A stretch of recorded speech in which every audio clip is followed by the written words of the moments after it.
Hey bees, I'm Marie from Humblebee and Me, and today we're continuing our gorgeous candlelight theme with this Candlelight Rich Hair Mask formulation.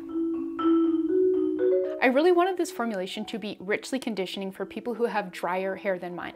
So I worked with my friend Alyssa, who has type 3B, 3C hair, to make sure that this was a really lovely product for people with curls. The oil phase of this formulation is pretty large and features conditioning btms 25, creamy shea butter, and rich castor oil. I've also included some Polyquaternium 7 for extra conditioning goodness and some hydrolyzed quinoa protein. Alyssa found that for her 3B, 3C hair, this was best used as an in-shower treatment. So scrunched and massaged into the hair, left for about 5 minutes in the shower, and then rinsed out, and then kind of carrying on with her hair care routine. I have type 1B hair, so it's a lot less tolerant of oils. So my usage for this product is more applying it before I take a shower, leaving it in for 30 to 60-ish minutes, and then shampooing it out afterwards. If you'd like to read more of Alyssa's feedback or more information on this formulation, please make sure you are reading the full partner blog post linked in the description box below. You'll find all of that there, as well as the entire formulation written out, links to places to buy all the ingredients, and a whole lot more. I think that's enough chat. Let's go make this gorgeous hair mask.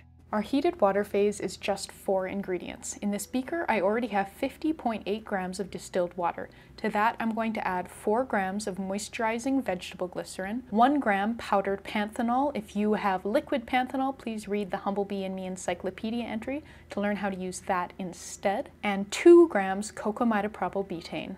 Our oil phase has 4 ingredients as well, so you'll need 6 grams of conditioning btms 25, 10 grams shea butter, it can be refined or unrefined, it's up to you, 12 grams golden jojoba oil, though you could use refined jojoba oil if that's what you have, and 5 grams castor oil. Before we heat anything through, we're going to weigh the water phase and note that weight, making sure to note that it also includes the spatula, and this will allow us to replace any water that is lost to evaporation during heating when we're done heating. To heat this formulation through, we'll use a water bath, so take a sauté pan, put about an inch of water in the bottom of it, and then put the pan on the stovetop over medium-low heat until everything in the oil phase has melted through, and both phases are the same temperature. Once everything is heated through and melted, you can remove the water bath from the heat and then remove your beakers from the water bath. So the very first thing we're going to do is top off the water phase, so pop that back on our scale, refer back to that number we wrote down earlier, and top it off with a bit of preheated distilled water. Up next, we'll pour the water phase into the oil phase, give that a quick stir, and then we're going to grab our immersion blender. So we're going to blend for about 40 seconds before switching to hand stirring. After about 40 seconds of blending, you'll want to switch to hand stirring. You're going to want to stir fairly constantly for about 4 or 5 minutes, just to make sure that you don't get a thick top layer that kind of floats to the surface and then can be difficult to reincorporate by hand. But stirring it by hand gives us a really silky, smooth emulsion that doesn't have a lot of air bubbles in it, and it also saves you the hassle of trying to scrape a very thick emulsion out of the head of your immersion blender. When your emulsion has reached about this level of viscosity, you're generally good to stop stirring constantly. You can see we've got a bit of a trace that drizzles on the surface there. So I'm going to set this aside now and weigh out our cool down phase. Our cool down phase consists of 5 ingredients. You'll need 3 grams Polyquaternium 7, 0.3 grams vitamin E or tocopherol, 0.5 grams liquid Germall plus, this is our preservative. If you would like to use a different preservative, I have an entire FAQ guiding you on how to do that, so please check that out, it's linked in the partner blog post. 5 grams hydrolyzed quinoa protein, and if you don't have hydrolyzed quinoa protein, you can use a different hydrolyzed protein. There are quite a few to choose from.